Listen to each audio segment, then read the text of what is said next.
What's up, everybody? Welcome back to my channel, or welcome to my channel. This is extremely hard for me to share, as it is with any other documentary that I've put out, but I know that this is something that I have to do. So here goes nothing. I was actually raised with my mom and my dad at the beginning of my life, and then around age 4, we began to go through some things as far as the separation of my mom and dad. So we decided to move in with my grandma. So we moved from an apartment to my grandma's home. She stayed in my hometown, Mobile, Alabama. I remember seeing this brick house with a orange top roof. And as we pull in, there's a driveway and there's a porch, and it just seemed really cozy. My grandma and I were really close. We would always talk on the couch just about life and how school was going, all of the above. My room was also my mom's room, so my mom and I actually shared a room together, which wasn't a problem. I always thought that was the best time, sleeping next to my mom. And then right across from our room is my grandma's room. I just remember with all of the conversations, there came a conversation with my mom that I had about her family.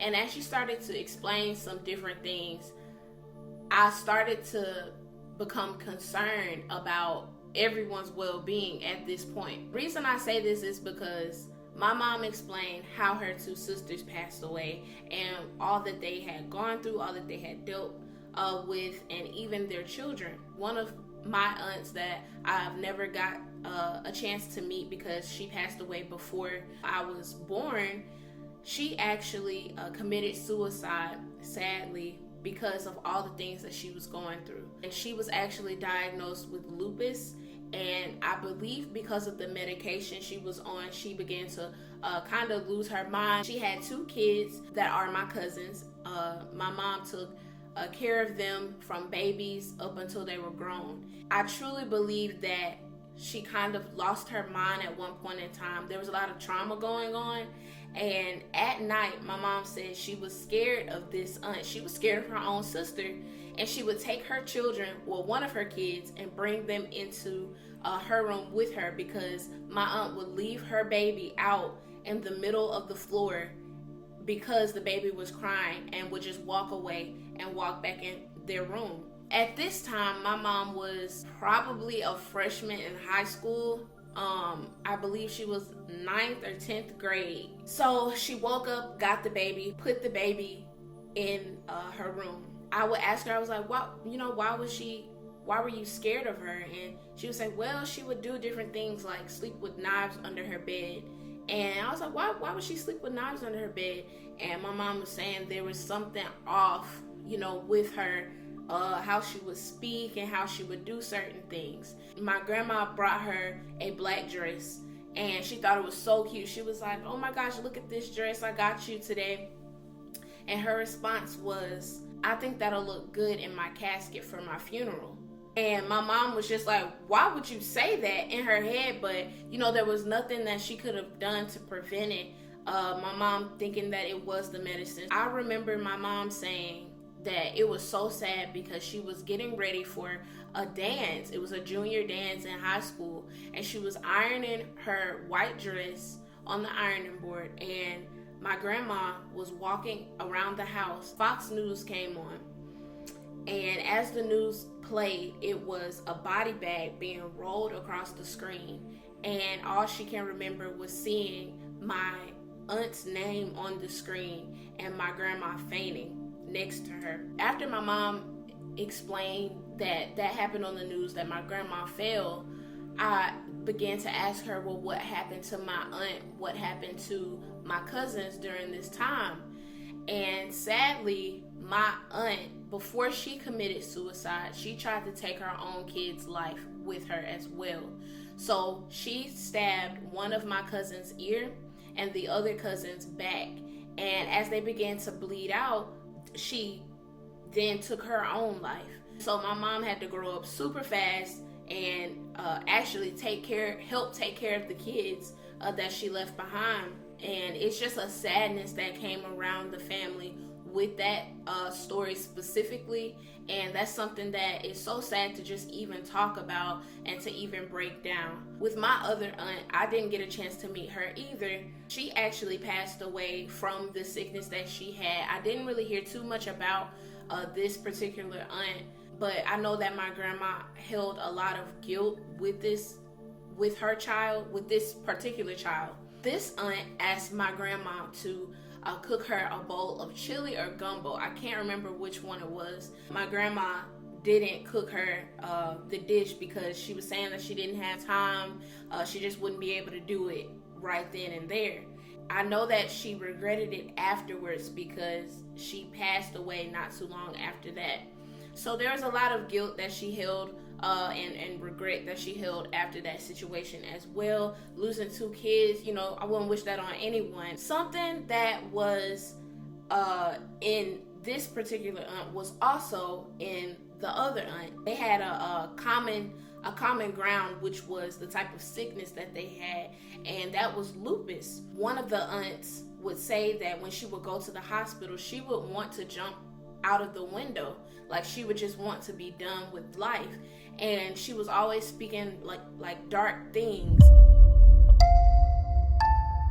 It was always church, rehearsals, home. Church, rehearsals, home. That's the whole cycle that we had living with my grandma. My grandma was well respected in her church. They would always say, "Where's Evangelist? Where's Evangelist? We need to talk to her. We need to see how she's doing." People would call the house, checking on her, all this good stuff. So I just love my grandma. I just want to make a disclaimer that nothing in this video is to bash anyone, but it's to expose the enemy and his cunning ways. So I just don't want anyone to feel like I'm saying that this person's bad. No, but I am exposing the spirit behind different things. Moving forward, I am in elementary school, about to go to middle school. There was a certain time frame in the evening where my grandma would receive company. It wasn't every day, but it was probably like every other day during the week. As the company would enter, my grandma would tell me to go to the back and go play. And me being respectful, I went to the back and I went to go play because I knew that this was grown folks conversation and that I didn't need to be a part of it. But I began to get a little hungry, and I was like, okay, I just want to go in the kitchen and get me a little snack. And my little snack was a honey bun. I remember specifically what it was. So I got out of my room and I started walking towards the kitchen, but something stopped me. The living room is right here and the den is right here. So I'm in the den area and there's an opening for me hearing the conversation in the living room. And as I peek around, I see my grandma holding cards and going like this and saying, "This is how you're going to get your husband back." It kind of made me be like, what? Like, how you going to use cards to get somebody's husband back? And so I knew it was a little weird, but I didn't question anything. I didn't do anything. And my grandma saw me trying to walk back, and she looked over, but she didn't get mad or anything. But I was like, I better go. After seeing that, I noticed that once a month or once every 2 months, we would all pack up the car and we would have to go to New Orleans, Louisiana. I never understood why we would always have to go, but I was always excited, just to get out of my hometown, Mobile, just to go and see New Orleans. We would go and we would come right back like it was a round trip. We never stayed overnight. We just had to go and get this specific thing as if it was an emergency and come right back home. This one year, I'm looking around and I'm becoming very observant to what's going on around me. And as we parked the car, my mom was just quiet the whole trip. Like, she didn't want to go. She didn't want to be a part of it or anything. And I just noticed that her vibe's off. She just doesn't have the same personality as she usually does. We walk in this store and my mom grabs my hand and she doesn't let go. The guy at the checkout area says, "Evangelist," like he knows her. Like they know each other. She speaks back. She was like, "Hey, how you doing? You got my package ready?" And he was like, "Yeah, it's right here." So she's a regular and shops here. But as I look around, this isn't a shopping store. This isn't a grocery store.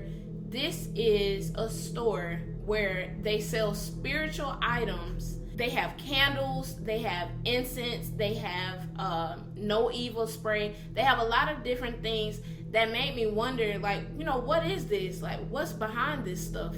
Just so y'all can see what the candle looked like. So the base of the candle looks a bit like this, and there were different sections. So there was a all red section, there was an all purple section, like Roy G. Biv, like the colors of the rainbow. But on the candle in front of it, it would say different words like this. So it would be Jesus, a picture of Jesus in white on the red candle, and you would burn it for 7 days, and it would bring forth passion, sex, love, power, and courage on the candle. Green, it was health, money, growth, abundance. Blue, it was calm, protection, tranquility, attracting positive energy.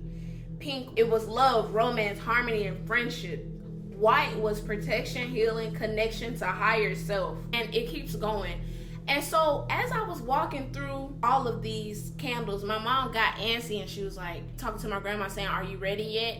And I remember it was a long aisle full of stuff. And I look over at the no evil spray and I'm like, oh my gosh, that's what grandma got at home. I pick it up and it's like this white can. It has like an X on it.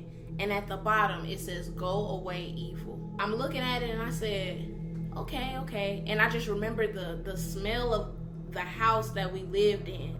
And it smelled like a you ever hugged the older lady that wore good perfume? It smelled like that. My grandma would spray it through the house and just walk up and down the house, and that would be the routine. My mom never had a candle in her room, ever. She never had incense in her room. She never had the no evil spray in there. It seems as if she didn't want that for herself, but as time went on, I felt as though she was desperate for something. She felt the need that she just had to do so. I know some of y'all probably like, why were y'all even there for real? Like, why did y'all even stay there? Why did y'all live there? Because honestly, after the separation with my mom and my dad, there was a lot of financial things that went on and we needed somewhere to stay. And so who better than to stay with your grandma? Who better than to stay with a family member? I'm actually glad this happened, that we did stay with my grandma, because later on she began to get sick and she was actually diagnosed with I believe it was stage 3 breast cancer. Now the routine was church, rehearsals, home, chemotherapy. And so we would go to the hospital early in the morning. This was like way before school, and my mom would have to leave in the middle of going to take my grandma to chemo to take me to school. Just seeing how the radiation was doing my grandma, I was like, man, it would really make me sad. All while this is going on, I noticed that there is a red candle in my mom's room. That being normal in the house, I walk in our room and I'm just like, okay, that's different. I remember there was this specific time where my grandma would rip off a white piece of paper and she would write down different things.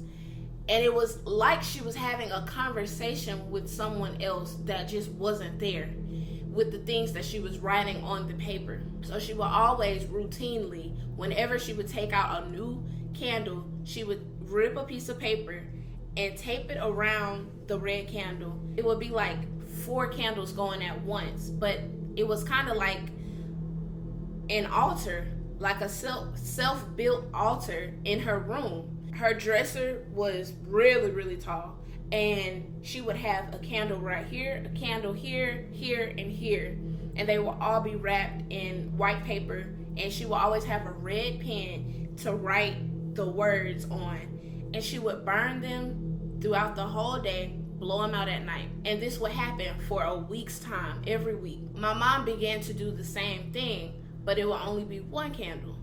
So my grandma having company over once again, like the company that I mentioned earlier, I went in the back room and I saw this candle burning. Like the fire was really high. I was interested in playing with fire at this time. So I was sitting on the edge of the bed. I was bored. I didn't have siblings. I didn't really, go outside that much. I saw this piece of paper, the piece of white paper sitting next to it. And I ripped off a piece of paper and I poked it in the fire, and it's like it jumped out at me. The fire jumped out and the paper jumped out, and it landed on the floor and it just turned to ash. And so I'm looking and I'm like, oh my gosh. And I began to sit there and just look at the candle, just observing, what it is. Deep down inside, I knew that it wasn't right. I knew that something is off. Something is off with all this burning candles. Something's off with this spray. Something's off with these incense, everything. On the packaging, this is what they have that the incense can bring forth or come to pass. It says, open roads, good luck, attracts money, call money, the exit to success. It has this certain board at the bottom that you just stick the incense in and let it, burn through the house.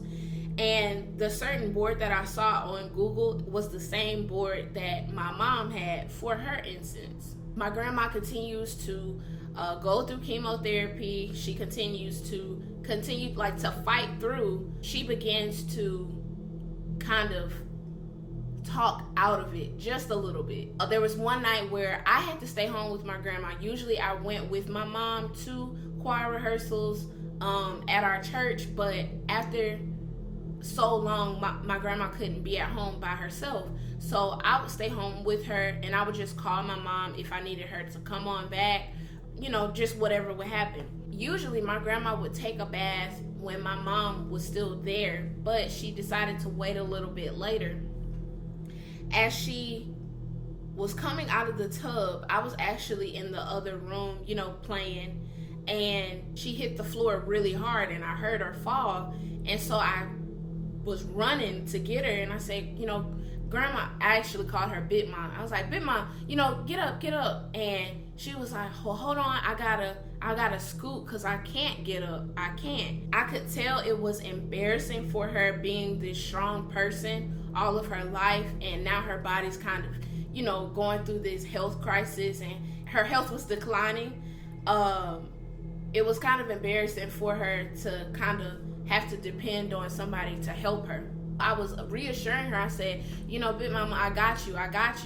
And she was like, okay, I'm gonna scoot and you can pick me up when I get to. She had this bench in her room, so I just pulled it forward for her. And we finally got her up and, cleaned herself off, and she put on her night clothes. We would always have this tradition. It was a sweet tradition we had, where I would go in her room on Monday nights and Thursday nights. We would watch WWE, Raw, and SmackDown. Before y'all comment and say SmackDown was on Friday, I remember it being on Thursday, unless that was the NXT or something. But we would always watch, WWE. And that would just be our bonding time. That would be our thing. That was one great memory that I have with my grandma, along with so many others. There was another thing that she would do. She would have tobacco, snuff, the nasty stuff. If you don't know what snuff looks like, it's brown and it looks like dirt. And she would take it, dip it, even when she was sick, she would dip it and put it just in her gum. Like, just rub it in her gum and let it just sit there. I was like, Grandma, Big Mom, why do you keep doing that? And she was like, it's good. She was like, it's my boyfriend. And she would always say that tobacco was her boyfriend. Tobacco and Jesus were her two boyfriends. She even told me that I could try it, and I was like, this tastes disgusting, and I just spit it out. And when my mom found out that she did that, she was so upset. She was like, why would you give her that? You're not even supposed to be having it, and all this stuff. Another night came where she was in the bed, and I just heard this loud talking. She was screaming, Mama, I see you. I don't know when my grandma's mom passed away, but I knew that she was deceased. And I'm looking around like, I don't see nobody, in this room. And she's literally talking out loud. She's like, I'm coming. and she was screaming out, "Mama, mama." And her candles were still burning at this time.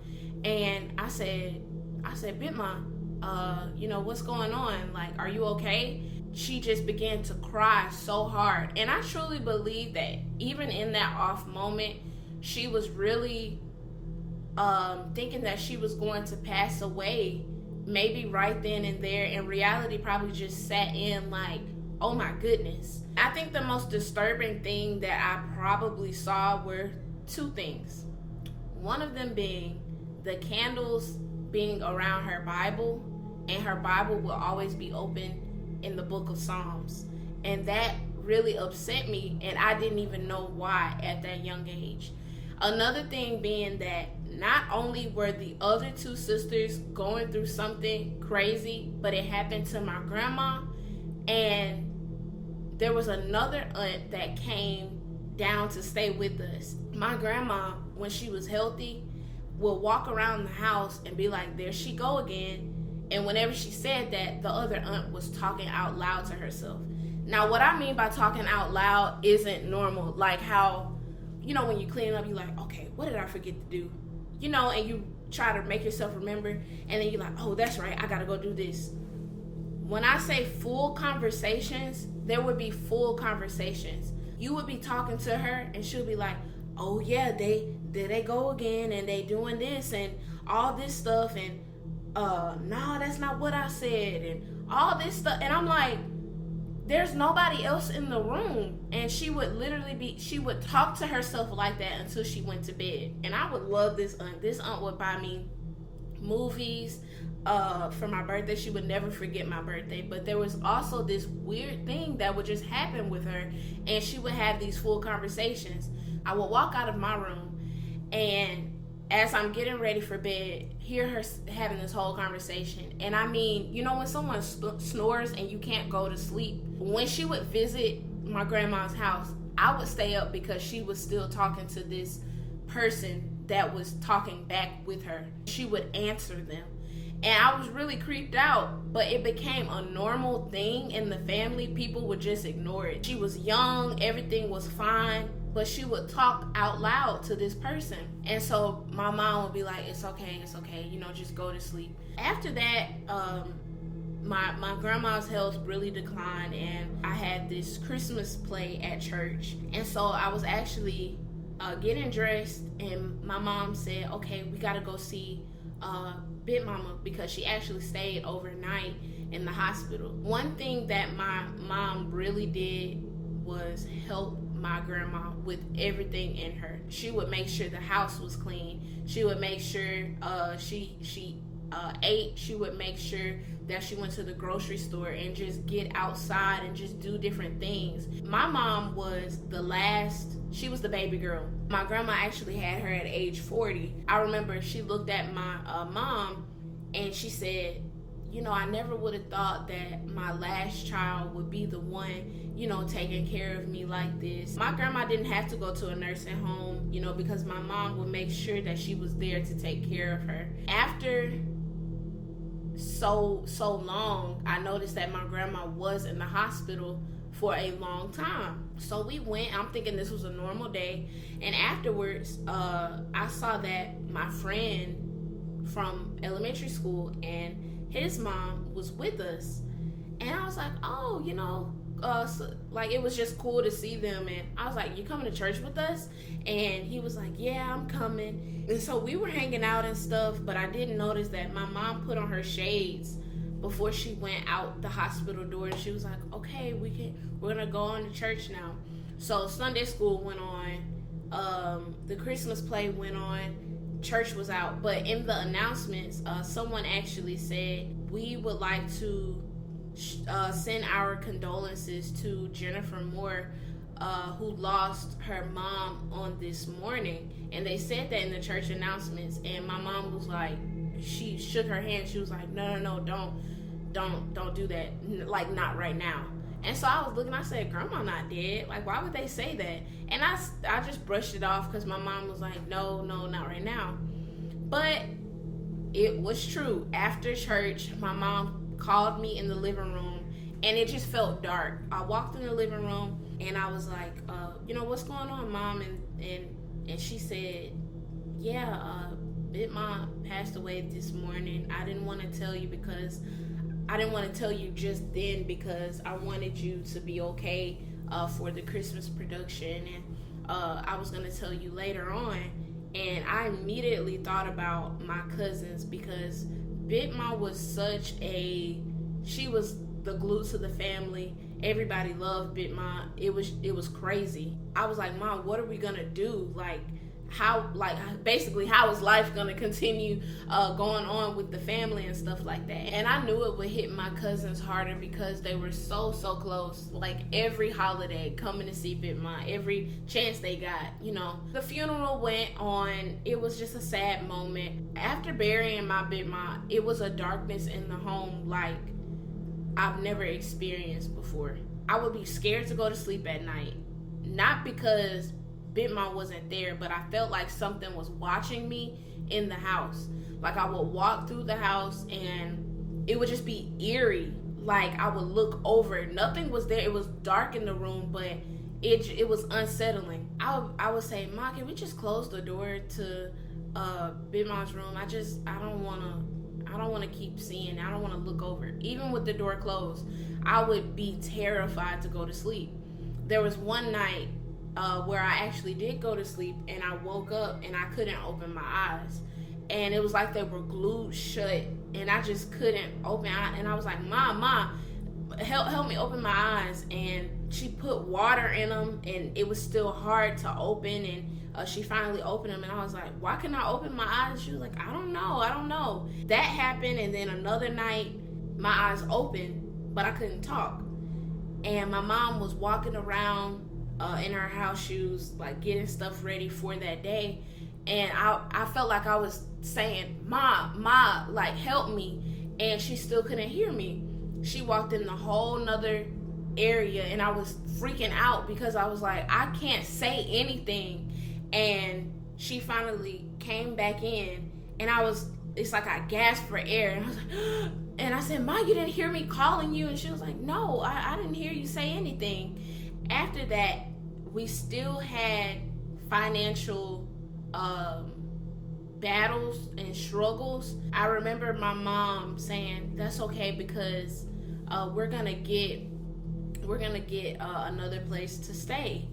And so I remember moving into a new home, which was an apartment in Mobile, and I really loved it. I had my own closet and I had my own room, and I never had my own room probably since I was really little, because as I explained before, I had the same room as my mom in my grandma's house. We took a lot of furniture from my grandma's house and took it to our new home, and we just fixed it up, and it was really nice. I could tell that my mom was really happy. She had great income coming in, like place for us to stay. It was going great. There was one night I got up and I was going in the refrigerator, and I felt that eerie feeling that I felt when I was at my grandma's house. And so I looked over, and there was a printer in front of me with white copy paper,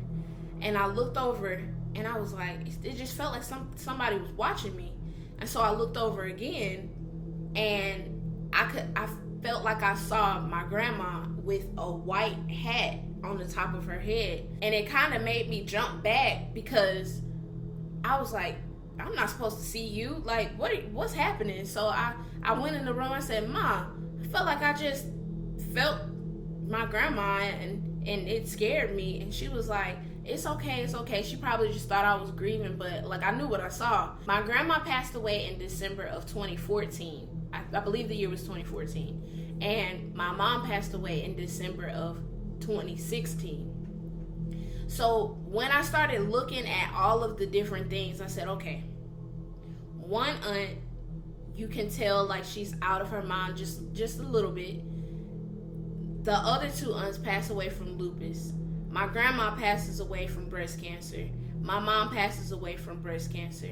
So I knew that something wasn't right again when I saw that there was also an altar built in in my mom's house, her new house, the apartment. My mom never had an altar built. It was never more than one candle. It was never a candle at a particular time. Then it started with one, and now we have all these candles on. It was actually by the fireplace in the apartment. One time I came out of my room hearing my mom pray, and I know that people share this thing on this viral post on Facebook, and they'll say, oh my goodness, my mom was a praying mom. My grandma was a praying mom.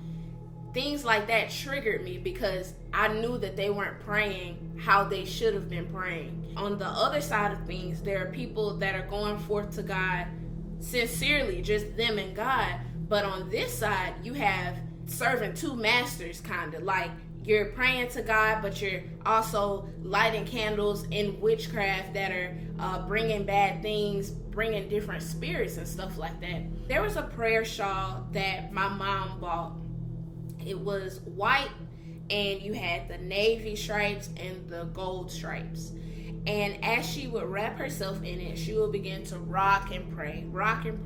And she was in the middle of the floor, and I would see all of the candles and incense lit. And I looked down and I said, that's not right. In my head, I was like, that's not how you should pray. I'm not supposed to do that. I have a dream that my mom would get sick. And I have this dream, and my mom is going to get a mammogram the next day.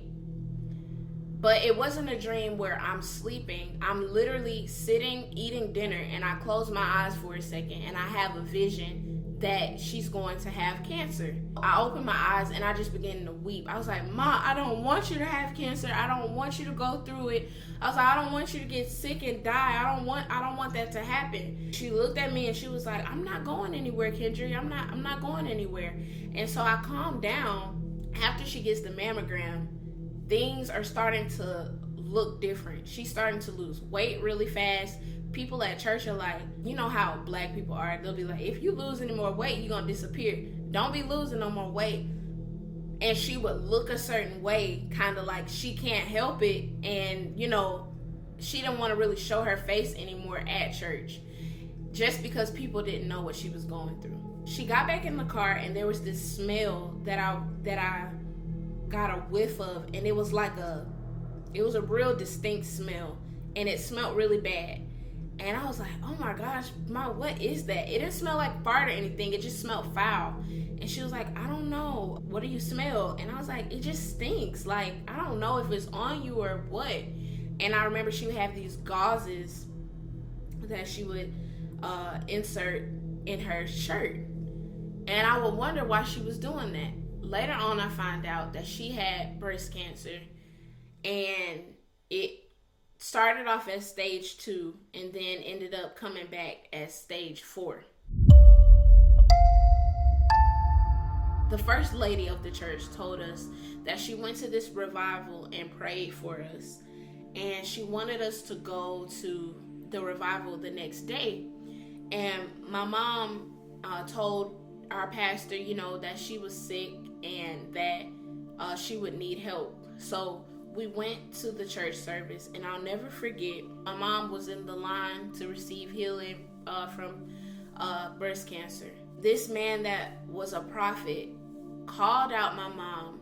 The guy looked at her and told her to stop, and said that she's been dealing in witchcraft, and that it's been a generational curse, and it was brought to her by her mom. When he said that, my mouth dropped and my eyes got really, really big. And it was another moment where everything that I saw when I was little was adding up to now. And I said, so that's why everybody was getting sick. That's why it was different things happening in the family that I just couldn't, put together, that I just couldn't imagine, would just happen. At that moment, she began to weep so hard, and he just started saying different things like candles, Eastern Star, just different things was just coming out. And there was talks about my grandma being a part of a society called the Eastern Star. And I never really understood what it was, but I do know that it was up under Masons. If you've heard about a Mason in the world, and they have meetings and different things like that. I didn't really go into detail with these different things because I haven't done a lot of research about it. But from the research that I have found, it's twisted. They present it to you as something else, but in reality, it's demonic. It's not of God. What I did find out was that if you are an Eastern Star, there's a logo that's inverted. It's an inverted pentagram. The inverted pentagram or the inverted star, when it's inverted, is Baphomet. And that's the Eastern Star logo.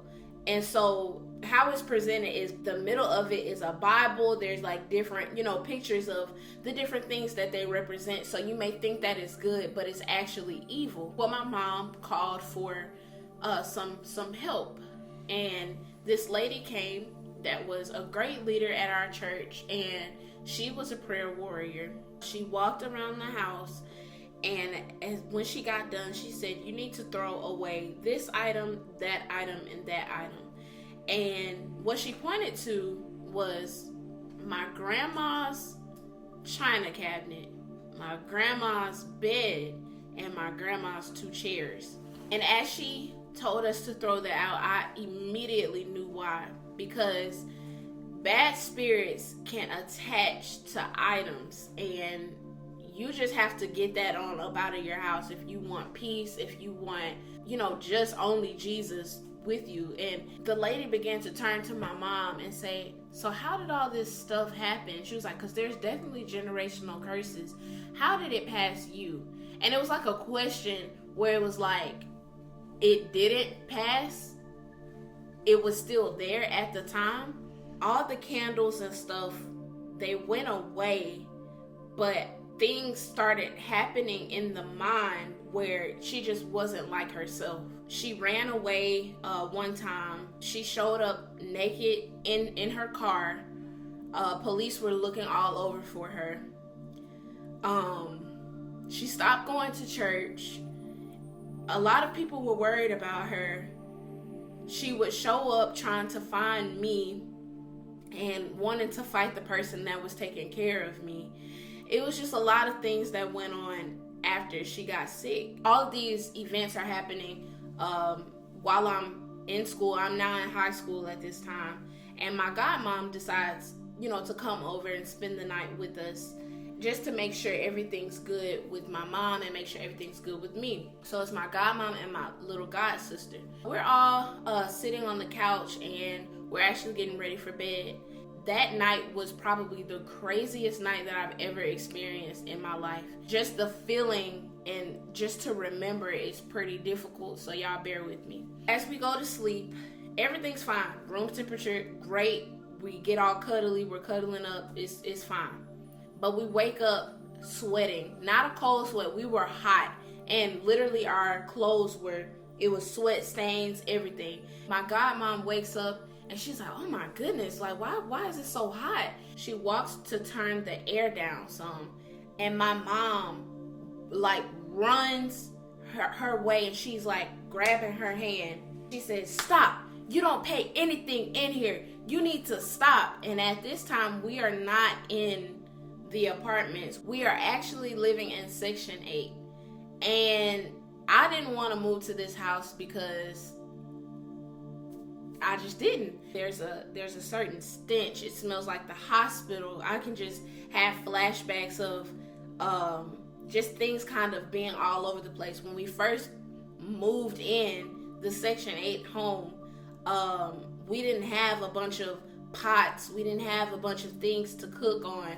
Like, we rarely had food. And that night, I look around and I'm like, what's going on? So my mom says, stop, you don't pay anything in here. And my godmom was like, Jennifer, it's hot. Like, everybody's sweating. It's hot.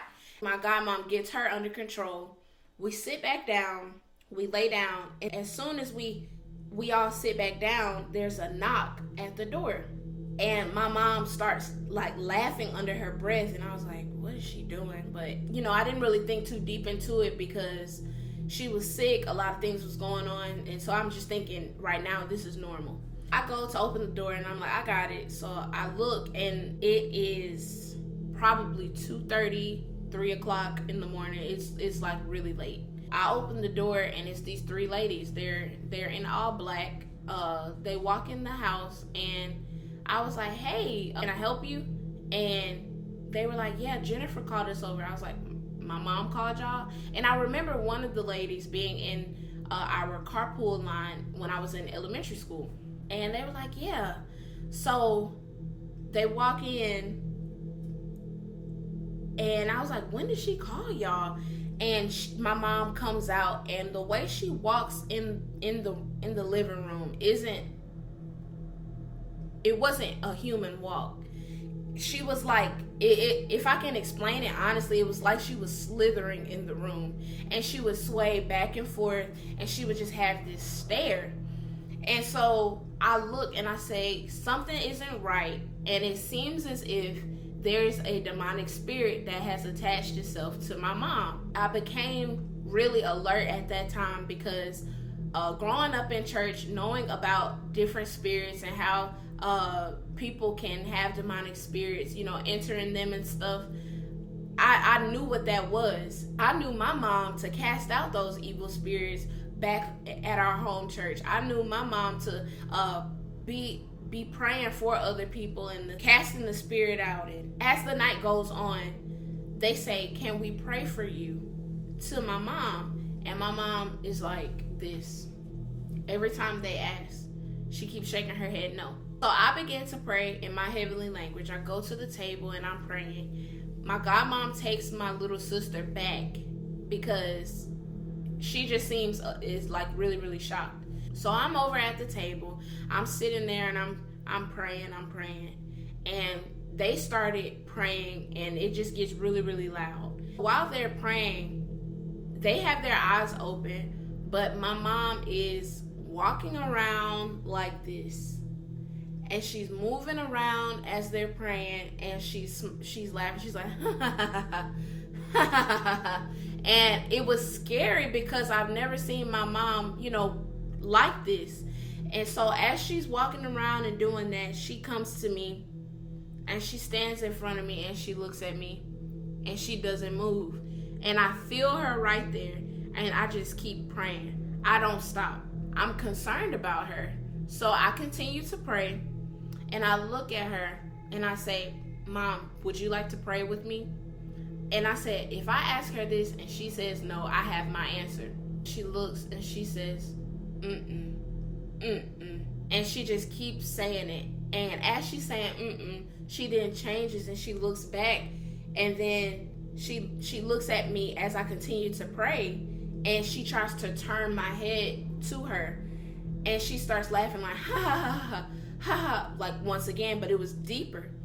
And so she turns my face and she begins to rub my face, and I don't stop praying. And I can just remember tears started to build up in my eyes because I'm like, I can't believe that this is happening to somebody that I view so strong, somebody that I view such a prayer warrior, and now they're saying no to prayer. They're like turning down a lot of godly things. And as she does that, I take her hand, and then I take my hand and I put it on top of her forehead, and then I become stronger, and I started praying more.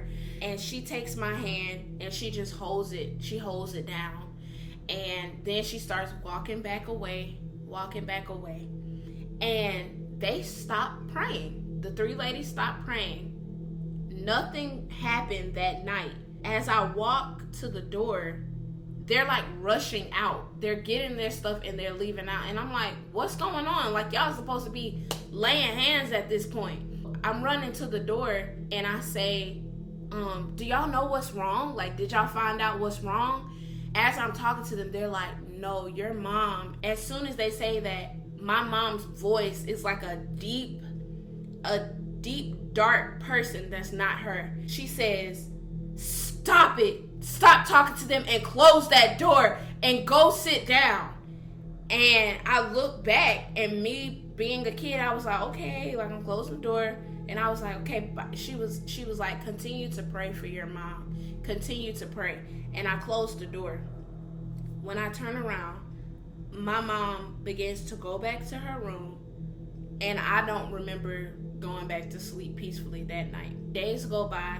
I walk in the room to check on my mom, and my mom is talking like a baby. She's saying different things like, if I go to sleep, will I die?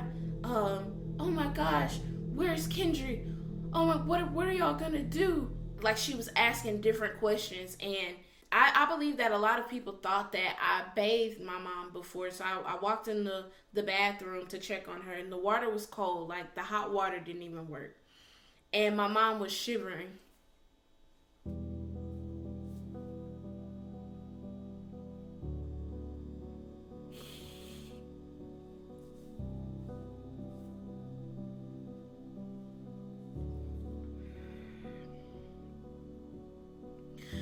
My mom was shivering in the tub, and I said, that's okay, Mom, we just gotta get you clean.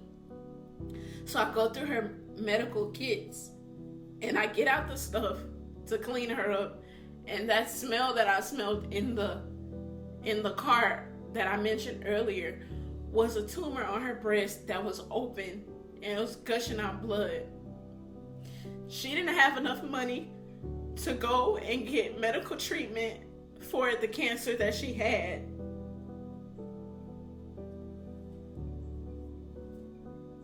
I'm sorry. She was sitting there and she was shaking, and there was this frail body that I'm looking at, and she had low hair, like all her hair fell out. And I just remember my mom trying to hold on, but I knew that she was tired. She was really tired. And she looked at me. She kept saying, I'm cold. And I said, okay, Mom, we're going to get you out. Just wait right here, and I'm going to get someone to help you out. And I remember my pastor and my godmom being there. And I called for my godmom. She was like, oh my gosh, Kendry, I'm sorry. I thought that, you did her gauze before and all of that stuff. She was like, I'm gonna take over now. You go ahead and you sit and you just calm down. Those are just different events that happened after my mom got sick. I'm making this video to expose the enemy. Sage, evil eye, evil spray, some different incense. Not all candles are bad, but the intent behind the thing when it was first made is what we need to pay attention to. And I want everyone watching this video to understand that the things of this generation, not everything is to help you. A shadow book isn't to help you. The thing that they're selling on TikTok right now is of the enemy. It's Wicca, I believe that's how you pronounce it, which is a witch, a warlock that had the evil intention of saying, okay, different people around are on their healing journey, so let me help them with their past life, with a shadow book. Let me help them every day. They'll write down something. That's of the enemy. So we really have to stay prayed up. We have to be on our toes as Christians. We have to walk this fight, and we have to stand up to the enemy, whether it's exposing the enemy to your family members, telling them that they are doing something that isn't right, whether that's telling your friends, whether that's telling yourself. One thing that I had to learn myself was horoscopes isn't right. What I mean by that is I titled this Horrorscope, like horoscope, because of one word, horoscope. And so there's a lot of talk about different signs when your birthday is and how you should act and what you should do. And I actually got caught up one day. I was scrolling on Instagram, and a tarot card came about, and I didn't know that this was like a psychic tarot card or anything like that. But all I saw was my birthday, and I saw how I was feeling in the moment. And I said, oh my goodness, I'm a Leo then. Like, I'm a lion. That's who I am. That's my character. And that's not at all what I am. I am who God says I am. And that's what we should really say about ourselves. When someone comes to ask you about what sign you are, I'm a child of God. That's my sign. And that's what I'm going to stick to. Yes, Jesus created the stars. But if we continue to worship and just adore the stars, like astrology, then we're actually worshiping the creation instead of the creator. God is a jealous God, that he created those things so that, to form the world. He created us. Why would we worship another human instead of worshiping the creator of the human? So that's just something to put into perspective. That's something to think about. In my experience, I saw someone serving two masters, which is dangerous. You say that you're saved, that you were serving God, but you are also really putting your trust into a materialistic thing such as a candle. The reason why it's dangerous to light these candles and to put your trust in these candles is you're also showing that you're only trusting the candles. You don't have an ounce of trust in God. So that's also showing that, oh, I'm just going to trust man-made things that can fail me. I'm trusting man-made things that can fail me in the future or even put me into more danger. And also open up doors. The no evil spray that was sprayed around, you're opening up more evil. Like, you're putting things into the atmosphere that aren't of God. I don't want that to go into my family, into my children, into my marriage or anything. I don't need a candle to tell me that I'm going to be successful, that I'm going to have more than enough. I know what the Bible says, and that's what I'm going to follow by. And I know what Jesus says about me, and that's what I'm going to believe. If you're going to be a Christian, you have to be a bold one. You have to be a confident one. As you begin to become more familiar with Christ, what he accepts and what he doesn't accept, we just have to stand strong in that. So I just thank God for, even while I was around all of the witchcraft, all of the things that weren't of God, he protected me even in the midst of all of that. And I truly believe that my mom asked for forgiveness right after that man, that prophet, told her, that she was dibbling and dabbling in witchcraft and that it's been a generational curse. And I truly believe that generational curse has stopped. Not only do I believe that my mom asked for forgiveness, but I truly believe that my grandma asked for forgiveness as well.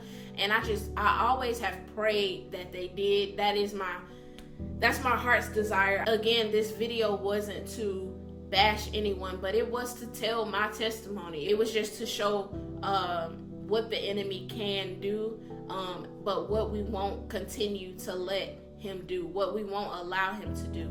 If you came across this video and you have been exposed to some things like that, it's not too late to ask God for forgiveness. You have seen this video for a reason, and I just pray that you will be free from all of the shackles, all of the chains, any anxiety, any depression, any suicidal thoughts that you may be feeling. I just pray that all of that is released up off of you, and that you will begin to experience unspeakable joy that's contagious around your friends. They'll begin to wonder why you're smiling so hard. Why not? Because I'm saved. Because I know who Jesus is. Because I know who the real Savior is of this world.